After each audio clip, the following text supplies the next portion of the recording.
నాటు టమాటాలతో టమాటా పచ్చడి చూస్తుంటేనే నోరు ఊరుతుంది కదా.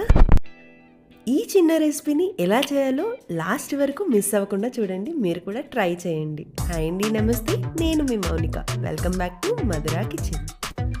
అరకిలో వరకు టమాటా పండుని తీసుకున్నాను. టమాటా పచ్చడికి టమాటాలను చూస్ చేసుకోవడమే ఫస్ట్ థింగ్. ఇలా ఎర్రగా దోరగా ఉండాలి, నాటుదై ఉండాలి. అరకిలోకి 2 నిమ్మకాయల సైజ్ అంతగా చింతపండుని తీసుకోవాలి. చింతపండుని ఒక గిన్నెలోకి ఇదంతా కూడా ఓపెన్ చేసి సపరేట్గా వేసుకోవాలి. ఇప్పుడు టమాటాలను కట్ చేసి అందులోకి వేసుకుందాం. ఫస్ట్ టమాటాలను బొడ్డు లేకుండా తీసేయాలి. చూసారు కదా, ఇలా నీట్గా సపరేట్ చేసి బొడ్డు తీసేసేయండి. అన్నీ కూడా ఇలాగే కట్ చేసుకోవాలి. చింతపండు అనేది టమాటా పండ్ల రసంలో 1 to 2 hours వరకు నాననివ్వాలి.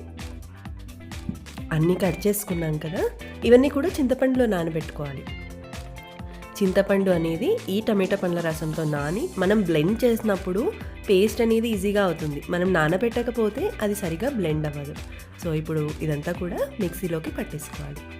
పేస్ట్ అనేది పూర్తిగా మెత్తగా ఉండకూడదు, అక్కడక్కడ బరకగా ఉంటే టేస్ట్ చాలా బాగుంటుంది. ఇలా బ్లెండ్ చేసుకున్నాం కదా, దీన్ని ఒకసారి చూద్దాము. ఇలా బరకగా ఉండాలి, పర్ఫెక్ట్. ఇప్పుడు దీన్ని పక్కన ఉంచుకొని ఒక ప్యాన్ని తీసుకొని అందులోకి అరకిలో టమాటాలకి ఒక టీ గ్లాస్తో 2.5 గ్లాస్ వరకు నూనె అనేది పడుతుంది. నూనె ఎక్కువగా ఉంటేనే పచ్చళ్ళు అనేది నిల్వ బాగుంటాయి. సో నూనె హీట్ అయ్యాక ఇందులోకి మనం మిక్సీకి పట్టి పెట్టుకున్న పేస్ట్ అంతా కూడా వేసుకొని బాగా కలుపుకోవాలి. మనకు దగ్గరగా అరకిలో టమాటాలు వేసాను కదా, 20 నిమిషాల టైం అనేది నాకు పట్టింది. సో ఇలా బాగా కలుపుతూ అప్పుడప్పుడు మూత పెడుతూ మళ్ళీ మూత తీస్తూ కలుపుతూ ఉండాలి. వేడి అన్నంలో కానీ లేదంటే చపాతీలకైనా రోటీలకైనా దేనికైనా చాలా బాగుంటుంది ఈ పచ్చడి. సో ఇలా మధ్యలో కలుపుతూ ఉన్నాం కదా, నూనె అనేది ఈ టమాటాలలో నుంచి బయటికి వచ్చి తేలాలి. అప్పుడే ఇది పర్ఫెక్ట్గా ఉడికినట్టు. సో ఇంకా టైం పడుతుంది. సో ఇలా మధ్యలో కలుపుతూ ఉండాలి. ఈ టమాటా గుజ్జులో నుంచి నూనె అనేది పైకి వచ్చి చూసారా, ఇలా అంతా కూడా బబుల్స్ వస్తూ ఉన్నాయి. అలా బబుల్స్ వచ్చి నూనె అంతా కూడా తేలాలి, పర్ఫెక్ట్.